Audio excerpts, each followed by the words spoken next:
আর ভিন রাজ্যে বাংলার পরিযায়ীদের হেনস্থার মধ্যেই উদ্যোগ কি উদ্যোগ আইআইটি খড়গপুরে এবার বাংলায় নাম ফলক। ভিন রাজ্যে যখন বাংলার পরিযায়ীদের হেনস্থার নানা অভিযোগ নানা খবর বারবার সামনে আসছে, তার মধ্যেই এই ঘটনা। শঙ্কর রয়েছে আমার সঙ্গে, আরো ডিটেইল জানবো।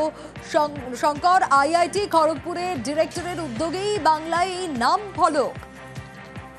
দেখো সোনিয়া, তুমি যে বলেছো একদম পারফেক্ট। যেখানে রাজ্য জুড়ে বাংলা এবং বাঙালি ভাষীদের একেবারে তাদের উপরে আক্রমণ হচ্ছে, তাদের উপরে হেনস্থা হচ্ছে, বিভিন্ন পরিযায়ী শ্রমিকদেরকে বিভিন্ন রাজ্য থেকে পালিয়ে আসতে হচ্ছে যে তারা নাকি এই রাজ্যের বাসিন্দা এবং বাংলাভাষী বলে।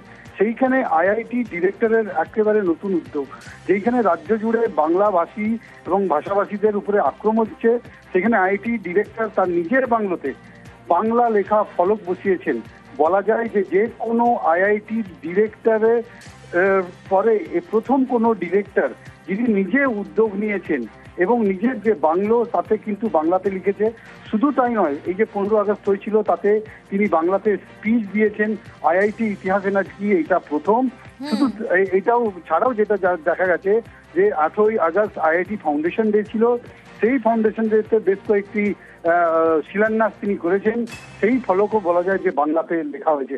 এই দেশ জুড়ে যখন বাংলা এবং বাঙালির বিতর্ক, তার মধ্যে আইআইটি ডিরেক্টরের এই উদ্যোগকে সকলেই স্বাগত জানাচ্ছেন। বেশ, ये जो शपथ ग्रहण है हम तीनों भाषा में करेंगे, हिंदी, अंग्रेजी और बांग्ला।